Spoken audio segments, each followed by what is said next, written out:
Wait, where are we at now? Oh, no. We have a little bit more in the entertainment industry. One more thing. One more thing.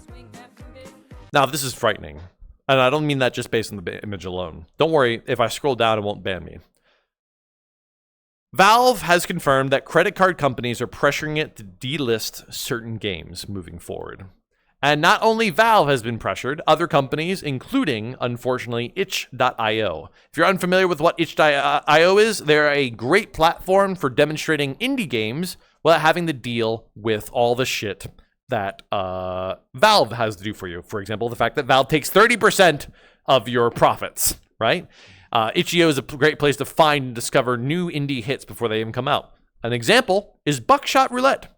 Buckshot Roulette got famous because of Itch.io, not because of Steam. Steam only supported it further. So, we are in an interesting era now. Again, I look at it with great intrigue because basically, credit card companies can now impart personal decisions onto companies for processing their payments, right?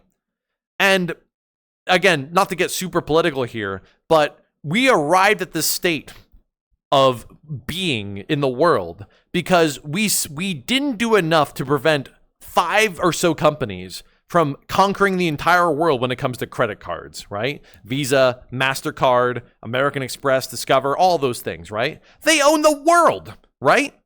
And with that power, they are now abusing it for the first time. Well, not for the first time ever, but they're showing signs of actually taking control. And the reason why I found this so interesting was because, as many of you know, I started playing Cyberpunk. And similar to my Idiocracy reference, Cyberpunk is almost becoming a reality. The concept of megacorps is insane to me, right? I played Cyberpunk initially. I was like, oh, wow, this is a really funny exaggeration. We'll never reach... Uh-oh. Very much another aware moment.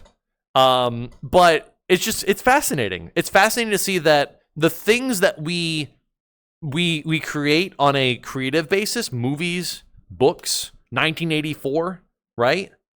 All of these are coming to fruition. They're coming to life. As if those books weren't just making fun of those situations or drawing up a insane future that we would learn to avoid by simply having the book exist, right?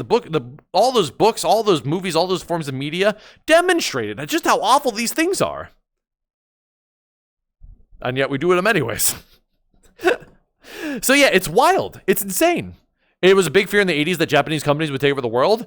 And thank God they didn't. Not because they're Japanese companies, but thank God that one group of people took over the world. So as Vestige had pointed out, there was an anti-porn group known as Collective Shot that are somehow lobbying all this stuff, right? They're basically saying to these credit card companies that if you allow these games on itch.io, then your company is basically responsible for promoting things like CP, for example, right? You're promoting wild things like that. And to an extent, they're partially right. I mentioned it before, but Pornhub went through this.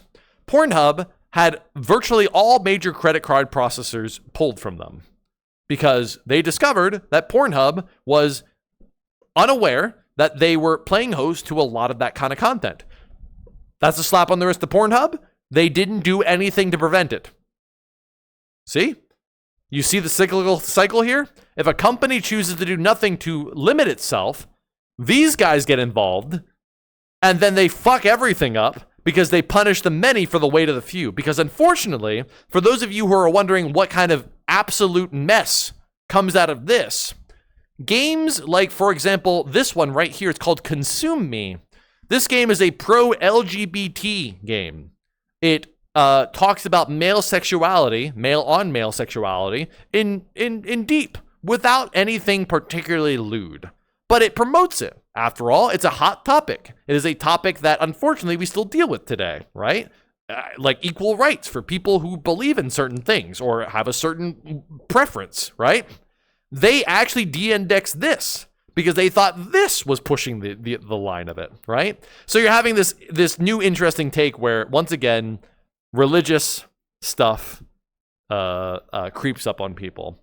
So anyways, not to get too political about it, but I do find it fascinating just to know that cyberpunk, idiocracy, yeah, mouthwashing also got dinged. No idea why. Mouthwashing. I never played it. I don't know if I ever will. I just not at the time. But I'd love to check it out. But I understand it's a really well-written story. Is it edgy? Yes. Like what? The weird thing is Collective Shout isn't even religious. They're not religious, but they sure are. They probably have good Christian values backing up themselves the entire way. You know what I mean? It's the same difference. Where does it say? Right here. Yeah, that one's bad. Where did they mention? Oh, yeah. They came after gay men for gross indecency. Like, what? God forbid that somebody was like trying to promote their sexuality because they've been suppressed. Anyways, it seems like I'm speaking facts because I am, but it's just silly because like they're jumping over the original issue, you know? It really isn't fun that the crypto bros are going to swoop in and be like, crypto's the solution to this problem. But again, crypto is yet another example of something that I think will eventually teeter out of control, right? It already has, right? Crypto's like the Silk Road. You won't address it until it's too late. Until a bunch of people got sold into slavery or some shit like that, you know? It's wild. Because at the end of the day, money rules all. So they're just an organized mob like Twitter, but organized. And it works. Ironically, the same group was caught defending Cuties of all horrors. I'm not even kidding. I don't know what Cuties is, but I assume that it's a bad group. So yeah, I'll take your word for it. It's clear that they're bad people. They're clearly bad, misguided people. They put good intentions as objective as possible and then execute it so poorly that they become bad people by proxy, right? The person with the best intentions can abuse power still. You know what I mean? It was a Netflix movie. Oh, it's a bad movie. Okay. Noted. No, I don't know anything about that controversy. But I have good news, chat. I have great news. For you see, he's doing the thing. Breaking news, chat. Despite all of this censorship, all these privacy cucking maneuvers made by big corporations, one man has stood up and said, no, I have a better idea. For you see, chat, the Roblox CEO thinks that having dating on his website is a good idea.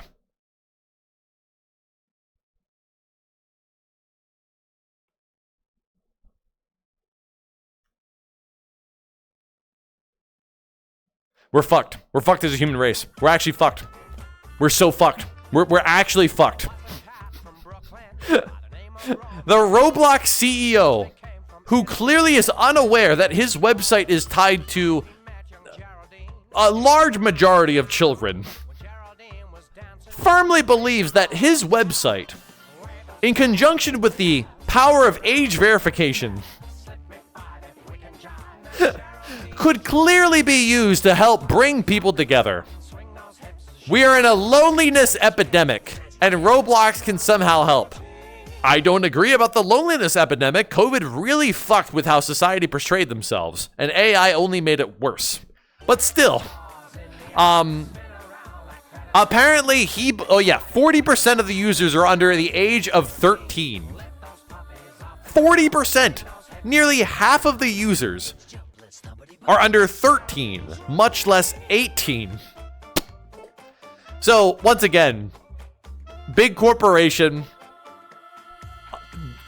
tone-deaf CEOs, there is if anything, chat, the Cyberpunk CEOs are better than these guys, because the Cyberpunk CEOs want to get shit done, right? I'm playing through the game. They're making a Soul Killer, which is taking people and giving them immortal life, right? At the cost of killing their bodies and doing it without consent. Still sounds like better progress than this. If I had to pick my poison, you know what I mean? I think I'd rather be V than being this guy. Can't believe they're sniping Philly viewers like that. Yeah, honestly, dude, it's insane. But yeah, it's a wild interview. It's a wild interview. Read this article. It's just insane. Young people who have gotten disconnected at school. Young people are going through a mental health crisis. Young people are going through something. Finding people on Roblox to connect with.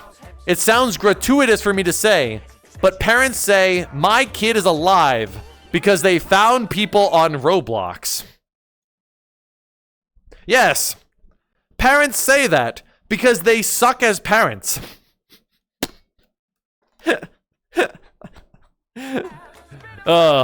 See, again, we live in an era where it's up to you guys, unfortunately, up to all of us, that if we do nothing and just let the iPad kids become the next generation, we're fucked. We are fucked as a society. and it's becoming the reality. This guy just accepted it. That is it. That's what we do now, right?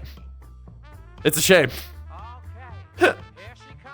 So is he like promoting it as a kid's dating site? Like what? No, he's saying that Roblox can be a website that's used for everybody to meet new people. And he believes that by proxy of that, adults can meet other adults as part of making it a dating website. But kids can meet other kids as part of a friendship website. It's basically all interconnecting people, right? Haven't heard that one before, except I'm in this world called VR chat.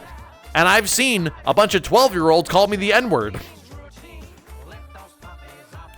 This guy sounds like he's on a few lists. He should be. He made Roblox. All right, but I believe that covers that. Okay, perfect.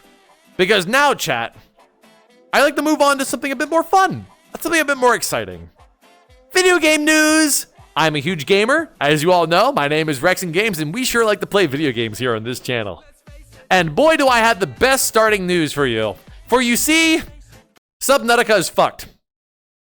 Subnautica is just fucked beyond recognition. Everything is going to shit. This is the worst timeline. Just fucking invent a time machine or something. I don't know, dude. I don't know what to tell you. Subnautica 2 is fucked. If you aren't aware of this, the Subnautica 2 creator, the guy who made Subnautica, the original Subnautica, has been ousted, removed from the company that bought out his. The actual guy who's the creative director behind Subnautica is no longer working on the sequel because of apparent law-based, like actual, like they're gonna lawsuit it up, disagreements with the parented company.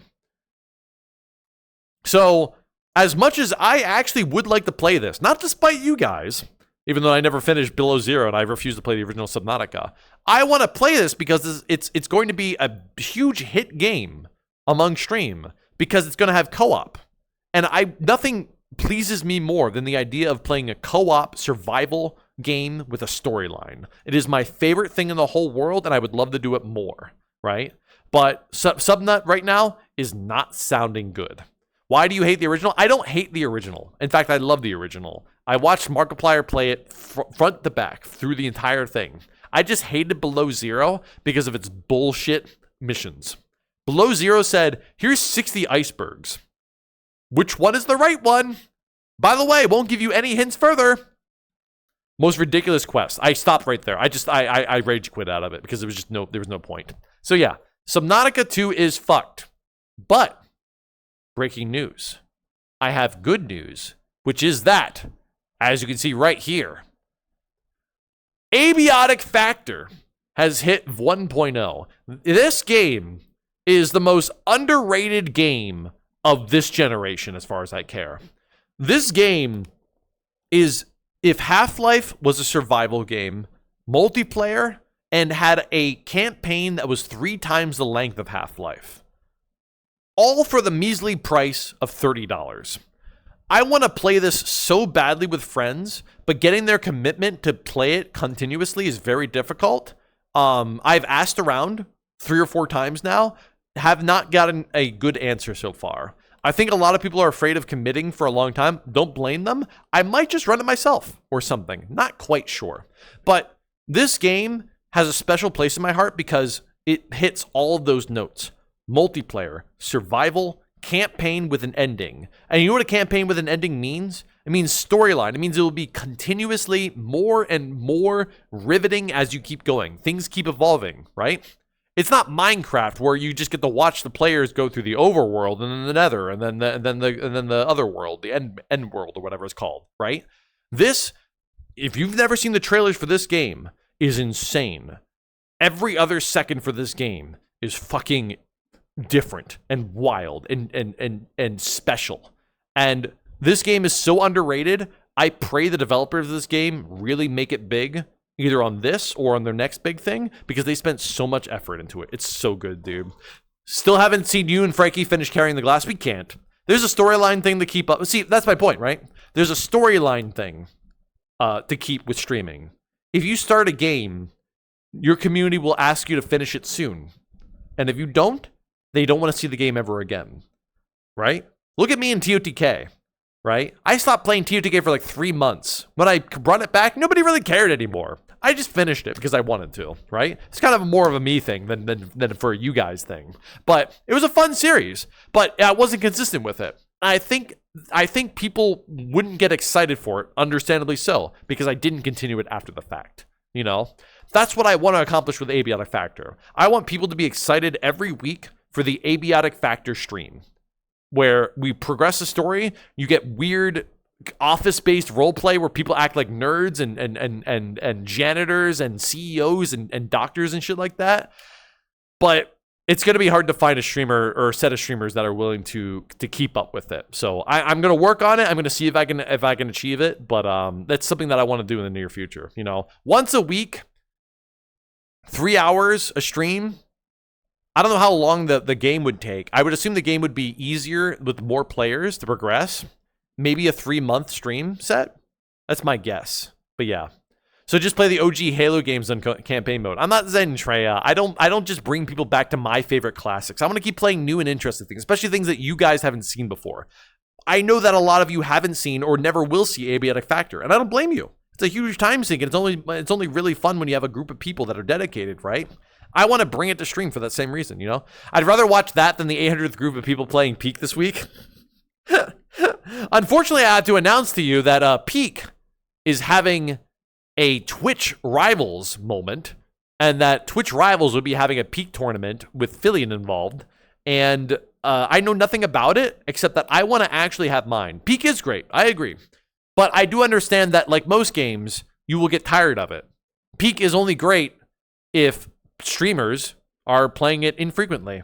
It's a game to return to, just like Lethal Company, just like Repo. But again, it's very hard for group games. Every streamer wants to eat. And similar to what I said about how CSGO works, how League of Legends works, streamers are in the same camp.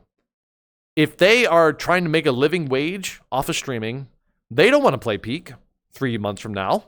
They don't want to play Lethal Company 3 months from now. That's not going to get the viewership. That's not going to get people to help you grow. Even though it's fun and it's great content. It's a shame. I really enjoy those kind of things. I got tired after 3 hours and I couldn't refund Peak. Fuck.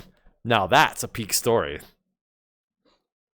Anyways, point being, Subnaught is fucked. Abiotic Factor is a go. I just need to arrange something for it. But in the near future, I want to try and accomplish some of the charity goals that we had set last week, or last month, or last year, and host a Peak tournament, which I know you're tired of Peak, but hear me out. Rexen Peak tournament will feel different. It'll feel special. It'll be something that you've never seen before. I guess I'll just show it when I'm ready for it. But I'm going to start inviting streamers to it and hopefully have it done and ready to go by mid-August. Like, I'm thinking like right after mid-August, go for it. For those of you that don't know, usually around the beginning of August, I always have family coming to town. And I always feel obligated to see them for like 4 to 5 days out of the entire week. That is next week. So next week, I am going to be largely unavailable aside from my normal streams, unfortunately. So, who I see Abiotic Factor, good game. It is a good game. It's a great game. I enjoyed watching other streamers play it, but I want to play it for myself because it just looks like it has so much stuff going for it. So these two things aside, we have other news. For example, breaking news, Silksong now will have a playable, yes, you read that correctly, playable demo at Gamescom in August. I already made the prediction. I already said that Silk Song will be released at the end of this year and most likely in September or October. I made that prediction when they announced that Silk Song would be playable at a museum. You'll believe it when you see it. You won't have to, because guess who's going to Gamescom? Frikey. Guess who told? Guess who I told to film Frikey getting overly excited for it? Fufu. Fufu and Frikey going to Gamescom. They're gonna fucking have so much reaction content from this. I wouldn't be surprised if it went viral again, because every time that Frikey reacts to Silk Song news, it goes viral, dude. That's gonna be the thing that makes her famous. It's gonna be insane. She gotta make a whole vlog about it. By the way, not the Glaze Frikey anymore, but Frikey recently made a vlog, a personal vlog of her going to TwitchCon. Go check it out. It's actually a really wholesome vlog. It's really nice, full of content. That's on our YouTube channel. So, Silk Song's coming out. The world is suddenly nice. Oh, nope, it's not. For you see, unfortunately, speaking about Halo, Splitgate 2 is basically a dead company. Are they dead? No, but they laid off half their staff after launching Splitgate 2, a game nobody wanted or asked for. They put so much effort and resources into this game only for it to flounder. Why? Egregious amounts of influencer spending, which they did. I saw several members of the former V Shoujo playing it. You've never heard of this? Exactly. They asked a bunch of VTubers, a bunch of streamers to play it. And that's it. After they shit-talked other FPS devs on stage too? Yes. For those of you that don't know, they made a political parody that said make games great again, or make FPS great again, or something like that. Not a good look for anybody. No matter what your political take is, just not a good look to bring a reference to that, because it is a hot topic all around. All that being said, what is the market demographic for Splitgate 2? For those of you that have played the original Splitgate, especially on our channel, Splitgate was just a fun romp. Wasn't MLG.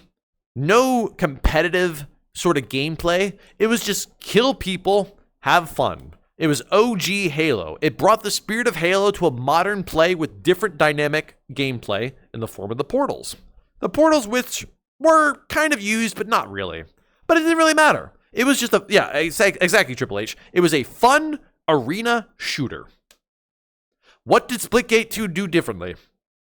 It tried to target the MLG demographic, the really dedicated shooter demographic, the very same demographic that is owned in 100% of the market by games like CS:GO 2 and Valorant and Overwatch and Marvel Rivals.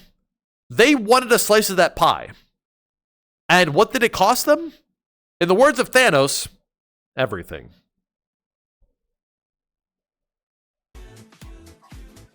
It's insane. But that's how I'm noticing this is how a lot of game developers work, right? Nowadays, when I see a trailer for the next MOBA, the next Battle Royale, and by the next, I mean just like another company making a Battle Royale or a MOBA, I get sad because I know it's going to fail. I know it's going to plummet into into nothingness, right? What's that one, Naruka or something like that? The melee-based one that's like grounded in like Chinese mythology or whatever? That one also. Blade Point. Naraka Blade Point. They keep paying people to advertise their dead game. It's insane. Fucking redivest those funds into making a small indie game that has a high chance of success. It's crazy. If game devs taught me anything, you should always do the opposite of what made your first game successful. Ooh, that is a good thing to say. I agree. Take the core lessons that you learned, the things that made you efficient, the things that made you understand how to target an audience, and make something else. It's nothing that a little research can't help. You know what I mean? So then why was Bad Company so good? Bad Company was the inception of Destruction and Battlefield, yeah? It was a cult classic. I wouldn't say that it was so good. It was a cult classic, you know? Bad Company 2 sucked, though. I think Bad Company 2 was awful. Holy shit. It was really bad. So that's bad news, but I have good news, I think. I have no idea what this next tab is. I have good news. No, it's bad news again. I have bad news. Sony is suing Tencent. If you don't know Tencent, they're like the big gaming megacorp of China.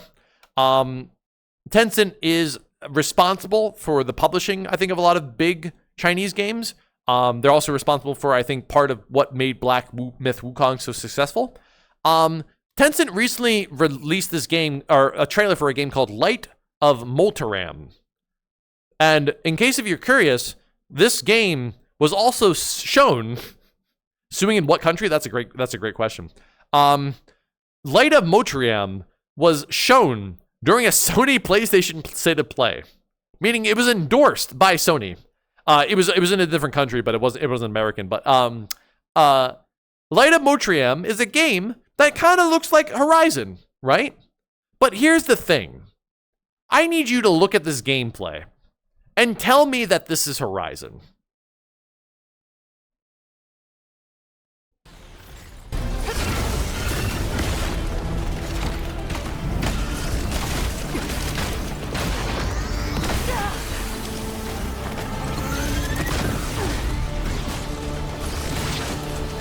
That is nothing like Horizon. That is zero anything like Horizon. What did it copy from Horizon? It copied one thing. The look of certain animals, certain creatures, right? So the question is did Sony copyright the concept of robot-based animals? Because if they did, I think Zoids would have a problem. I think Zoids might have a thing to say about that. So no, I don't think they have any legal grounds thing to stand on. Could they argue that some of the creatures look awfully stolen from it? Absolutely. They could. It's the equivalent of you making a Pokemon-like and just making Pikachu, but different colored, right? But in this particular case, I think Sony's in the wrong. I think they're in the wrong. And I hope Tencent wins, to be honest. Because this game, aside from a simple change in how these characters look, which at least one of them looks pretty egregiously stolen. I think it was the Taurus. Let me see if I can show you guys the Taurus real quick. Like right about here. This looks like Horizon. Can I blame them? No. They're trying to make robots that are modeled after animals that are really easy to fight against. There's a very limited set of animals in the world. So, but this game has significantly more in common with Monster Hunter and Dauntless. Anybody remember Dauntless? Shame about that game. Holy fuck. Dauntless was a travesty in corpo. But this game has more in common with those than it has anything to do with Horizon. Right? Yeah, Dauntless.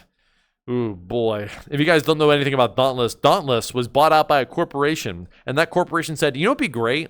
If we reset the progress for everybody. And they did. Just like that. And everybody left.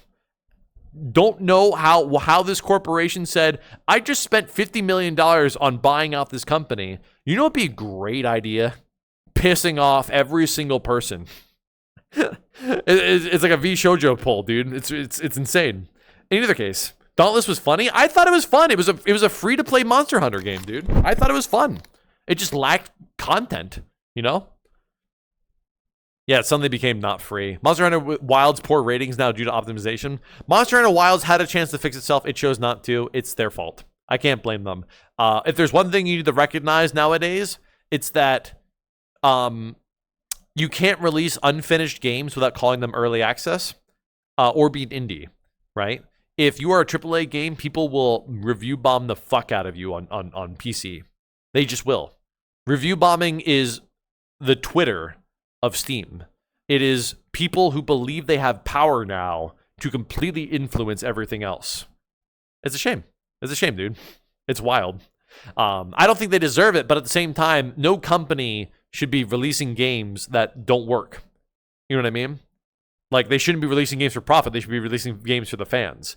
And I can't tell you how many times we've seen people nowadays post. You remember back in the day when you just put a cartridge into the console and it would just work, you know? They're right. They're old, but they're right. They're absolutely right about that. It's a shame, right? Every game is a live service game, even when they don't admit to it. We had the blow on the cartridge. Yeah, every game is a live service game.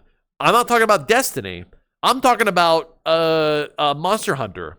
I'm talking about No Man's Sky, right? Games that were delivered with a promise and failed to upkeep them. They deserve to not make profits. But what's funny is that people are abusing, I guess, that power. You know, you can silently boycott thing. You don't need to completely tarnish his reputation, especially when it tries to climb back. Cyberpunk also experienced that. Anthem. Ooh, don't get me started on Anthem. Bro, I was among the people who were most excited for Anthem. That trailer had me hooked. But then I realized something. EA is one of the best trailer-making businesses in the world. If you've never seen a Titanfall 2 trailer, if you've never seen a Battlefield trailer, you're missing out. Because those trailers really know how to show you how good of a game it isn't. Because they show you an amazing looking game with incredible gameplay that the game does not abide by. Battlefield will never look as good as how they make it look in an EA trailer. But it doesn't matter. They're entertaining trailers to me. The Titanfall trailers are particularly amazing. Really awesome looking. And just in the case of here, right? Titanfall 2 was good though? Oh yeah, it was a rare EAW. But respectfully so, because that company was so detached from EA that EA eventually just said, shut it all down. Rip Respawn, I guess, because they ain't making that anymore.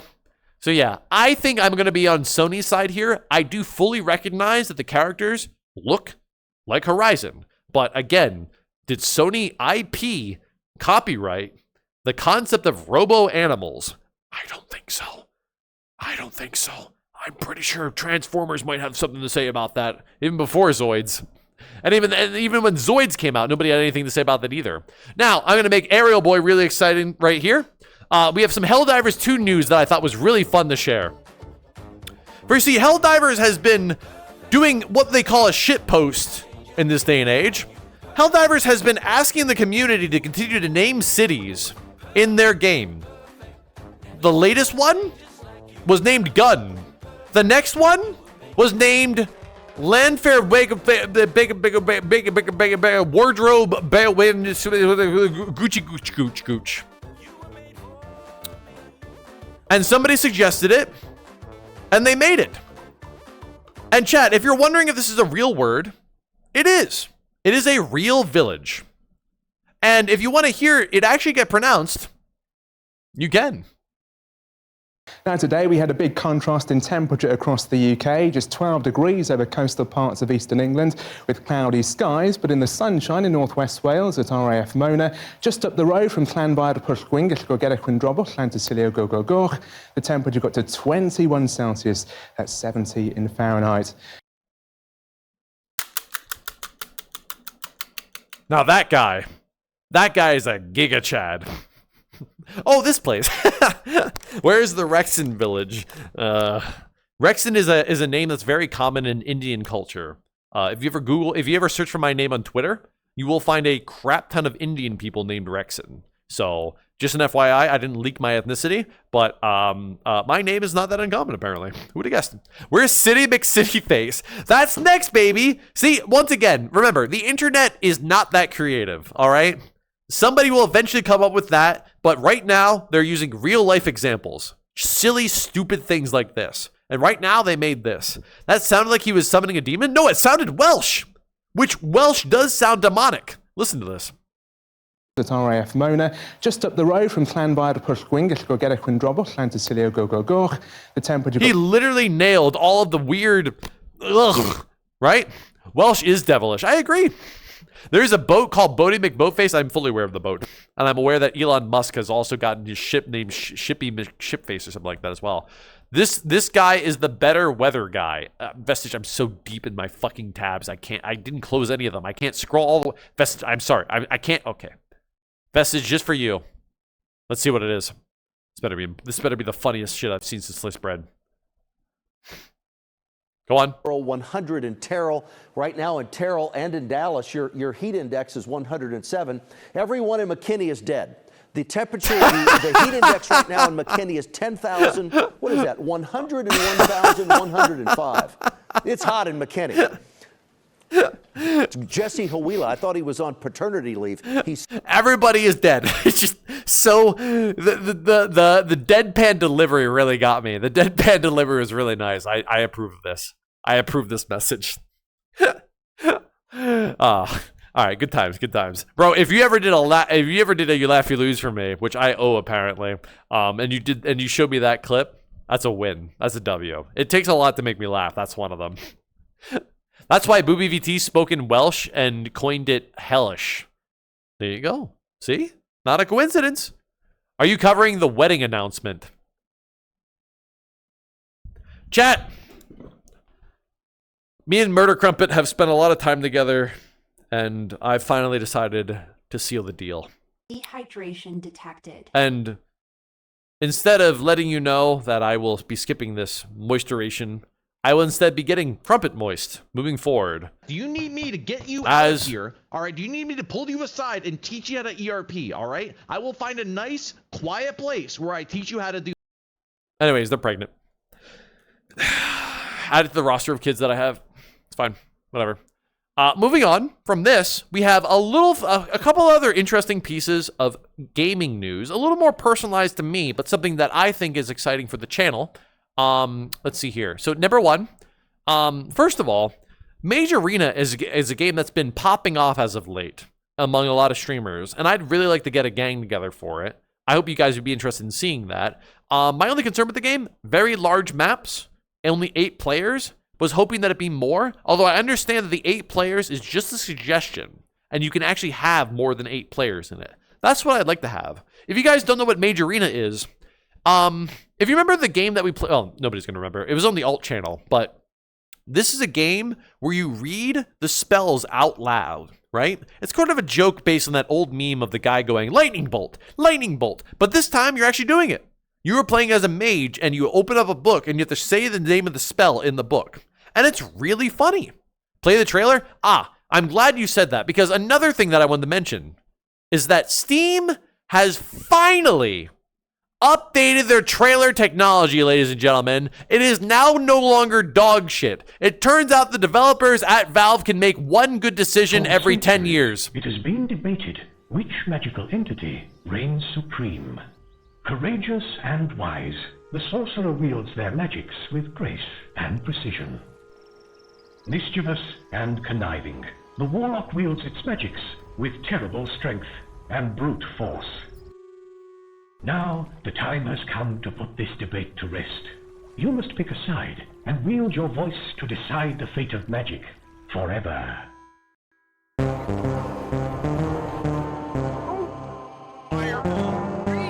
Fireball. Wormhole. Freeze.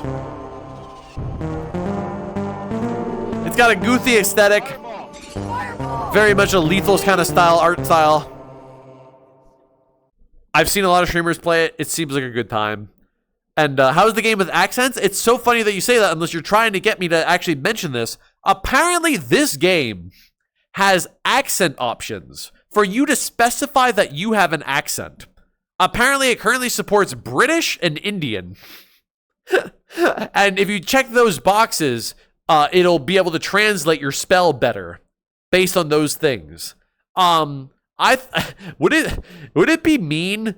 Well, okay, I'm definitely not going to do Indian because like Twitter's going to cancel me for that. But it'd be really funny if we all agreed to do the British accent, right?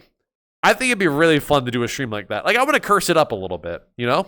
You have to speak good English. Yeah, I have seen a lot of streamers play this, and a lot of people had struggles with it. Maybe they fixed it. It's an early access game. Can't blame them. But yeah, it should be fun.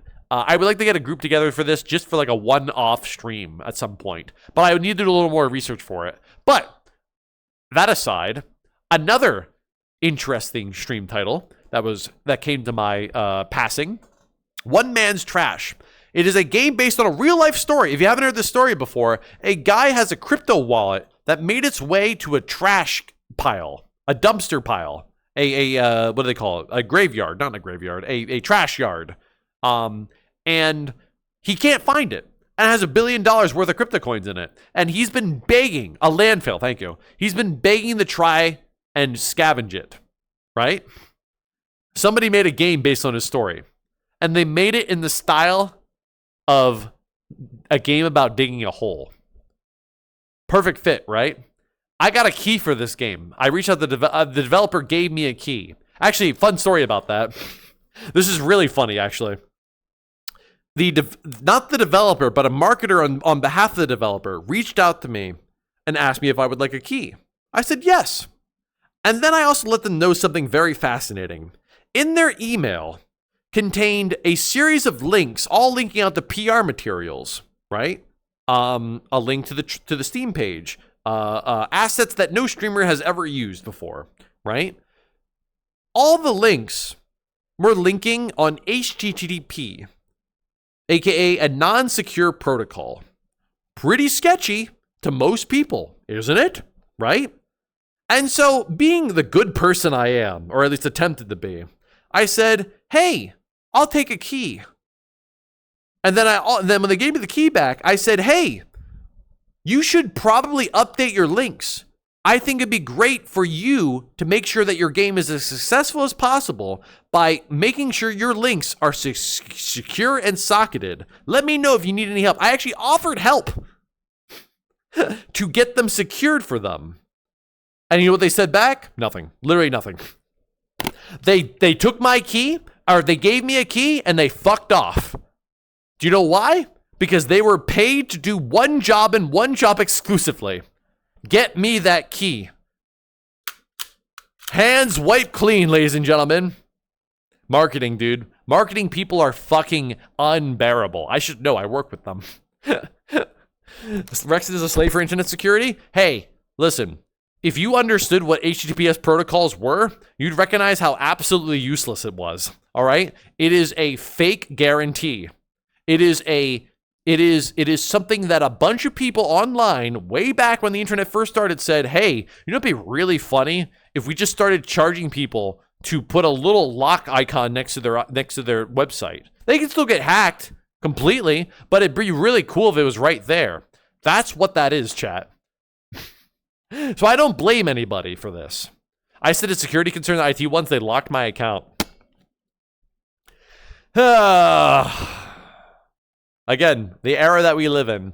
So yeah, I will keep in mind that I inspected their links, by the way. I was very safe about it, right? In this day and era where our friend Starlight Sid got hacked because she foolishly opened a PDF and gave her information into it. You all know the story at this point. Stuff like this can happen quite often. I get spam emails all the time. All the time, right? I have a public email that faces the internet that says, email me stuff. And I get tons of spam for it. But I also get a lot of very generous offers for keys. And by generous offers, I mean it costs them literally nothing, right? Digital distribution platform. It doesn't cost them anything to give you a free key. I actually just got another free key. I got a key for a game called... It's a singing game, and I asked them for an extra key in case if I ever do a duet stream. Somebody released a early access singing game. I forget what the name of it is, but it's a brand new game where you can sing the songs, and the trick is, apparently, this is the weird part, you provide the music. How do they do karaoke with that? I have no fucking clue. But that is the reason why karaoke games don't exist anymore, is because of the licensing rights, right? So apparently this game is trying to circumvent it by just saying you provide your own stuff. I just don't understand how they plan on making it karaoke. Maybe they just no karaoke whatsoever. Not really sure. Unsure. Anyways, all right, moving on. The last piece of, I have a couple more gaming news. First of all, I saw this posted. Twitch reveals how it's working with Rockstar for GTA 6's launch. And I thought this was fascinating, right? I didn't read too deep into the article, and I can't click on it apparently because it won't let me. But the idea that Twitch is working with a company to give them, what? The best advertisement they can? Like, what does that mean exactly? Chat, day one of GTA 6, you're going to see 99.9% of streamers playing GTA 6. The 0.1%, his name is going to be named Rexon. because he doesn't want to buy a PS5. That's it. Makes sense, the biggest game in history, but like, what are they preparing for? I don't understand that.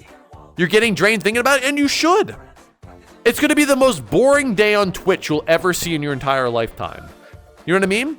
It's insane. I don't get it. But it's setting a new precedent once again where Twitch plays favorites, right?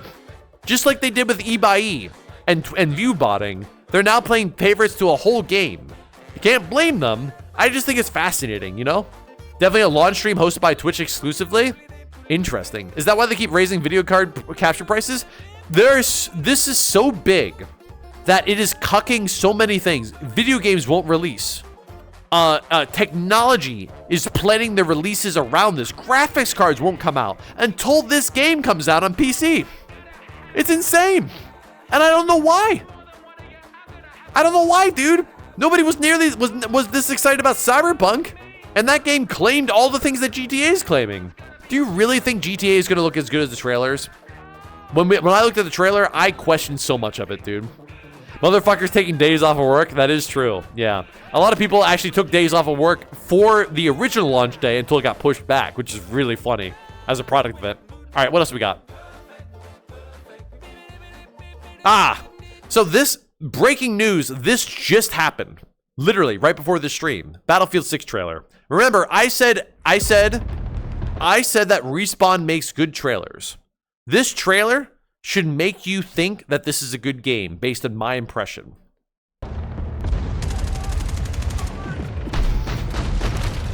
Cool destruction. Interesting tech. Love the lens flare. Love the cinematic moment right there.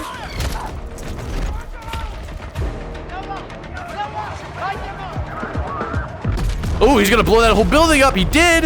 That was sick. Oh, wow, you can drag a player backwards and revive them? You can crash a tank through a building? Ow. Thank you for the savvy wubbies. Joseph Antamino, thank you for the... Thank you, tier 3. Thank you. You can blow up a whole sky bridge? What? You can change the battlefield permanently?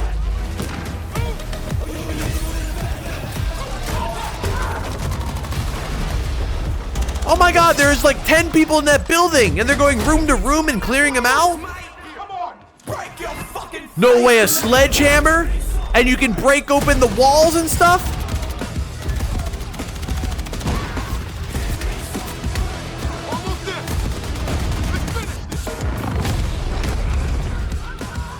The Brooklyn Bridge! I hope it doesn't crash into oh my god, it crashed into a building and it made the building explode and the helicopter exploded on top of that. Oh, is that an oil rig thing? Oh my god. Is that the pyramids of Giza?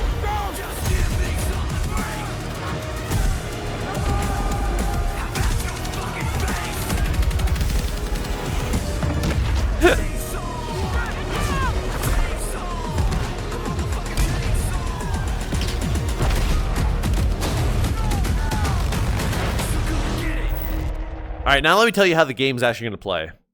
There's going to be 16 snipers on this side and 16 snipers on this side. And you're not going to hear a single bullet. You're just going to hear doosh, doosh, doosh.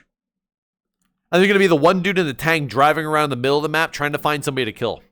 That's how Battlefield actually plays out every single time. Do you know when they did Battlefield best? And I never played it, by the way, but I can tell you just by watching it. Battlefield 1, aka the World War I Battlefield, did it best. Why? Close quarters combat because of old school weaponry. That's why they did it best. Having just a bunch of chaos happening in a condensed area where your map is designed and your gameplay is designed to get players as quickly next to each other as possible. That, to me, is what makes Battlefield fun and exciting. Not, Oh, you died. Guess you got to walk all the way downtown again because we play a long distance game where we have jets that are simultaneously battling amongst tanks. It's boring to me. Battlefield would be so much better if they just removed the jets. And frankly, the tanks as well, right? I mean, look at Halo. Halo has tanks, but they have maps that are 1% the size of a Battlefield map. You know what I mean? I think Battlefield 1 is still the most popular one. Unsurprising, considering that Battlefield 5 failed, Battlefield 2042 failed, Battlefield 4 was a disaster, right? There's a reason for it. And they need to make these maps have insane amounts of, condensed chaos. That's a great way of putting it. This is the kind of thing I want because I grew up with PlanetSide. And I thought PlanetSide did it right. You know, you have your lead up.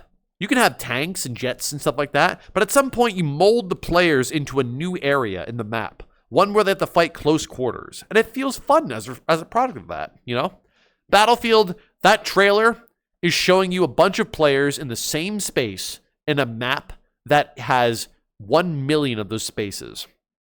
It will never happen unless they make a fucking MMO. The closest thing to a game like that I thought was interesting was Tarkov. When Tarkov introduced their city map. But that game is so far removed from the gameplay of Battlefield that it makes no sense, you know? I think it'd be really cool to have 5 different fights all happening in the same map, right? 20 versus 20 in 5 different places in a city. And while you're fighting another 20 people, shooting them down the hallway of an office building, the other people that are fighting end up colliding with yours. A random missile strikes the building while you're fighting these people.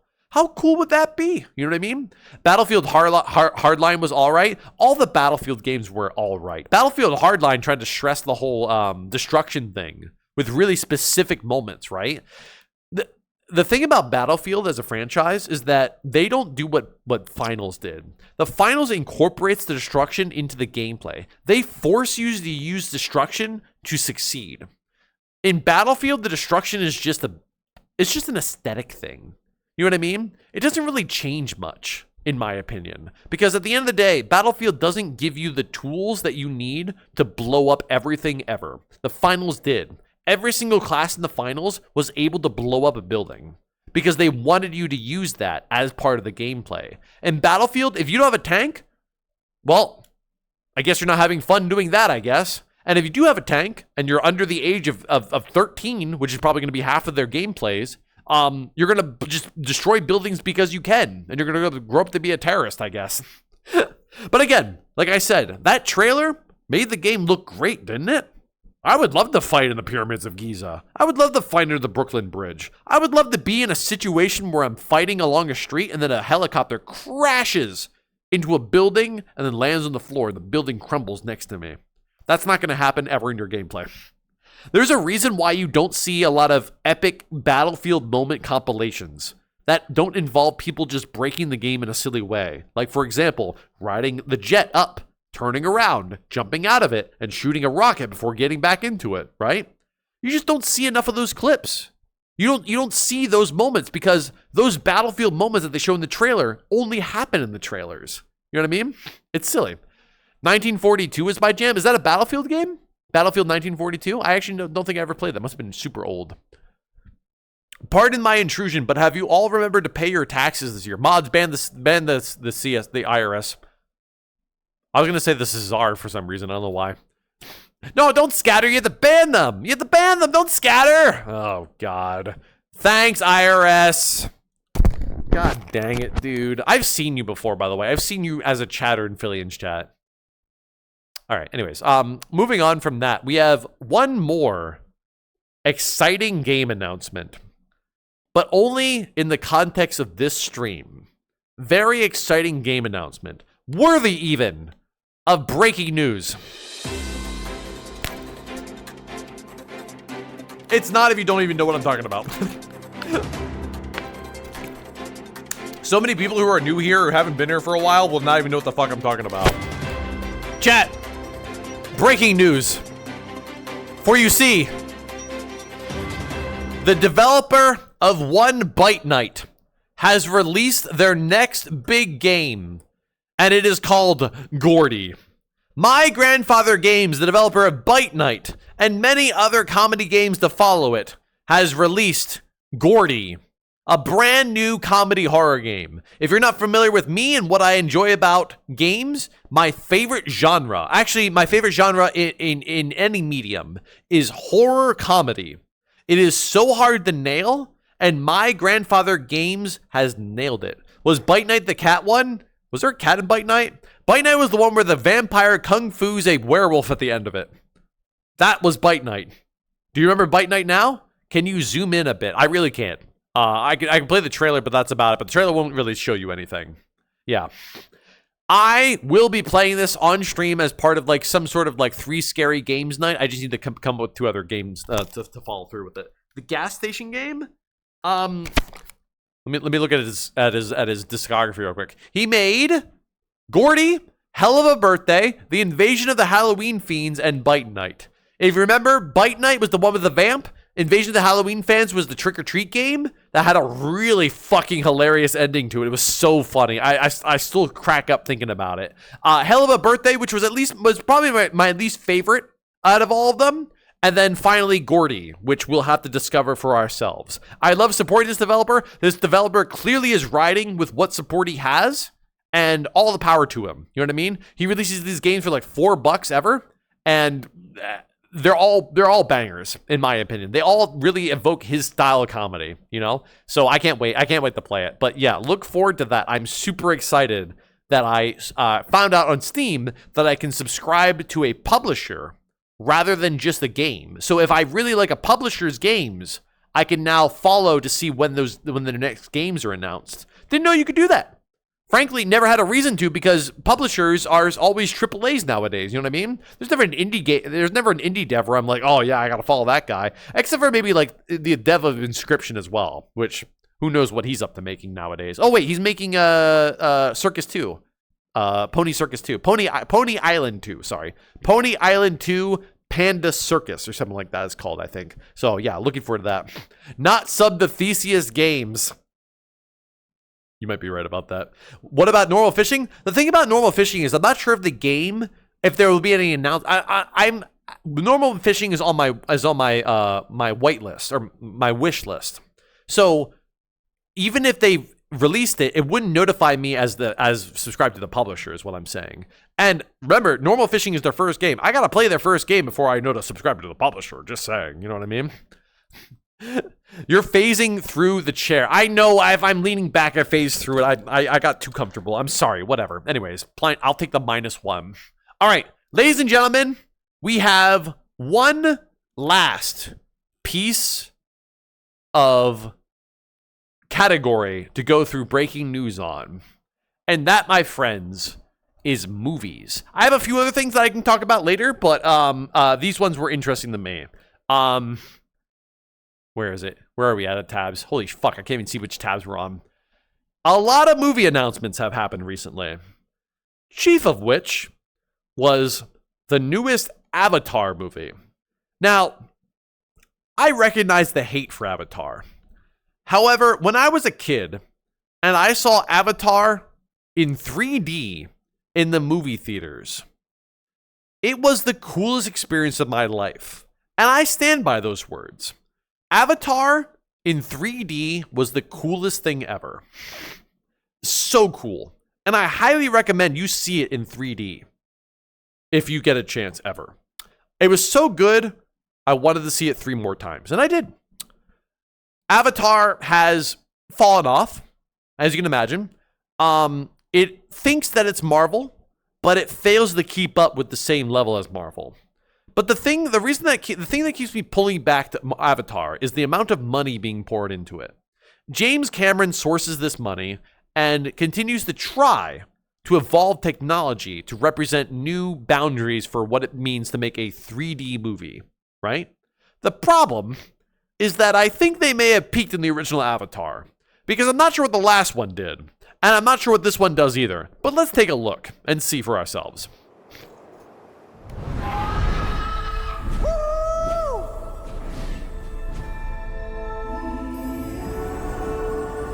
So they covered water last time, right? Was it the best looking water you've ever seen? Doubt it. The strength of the ancestors is here.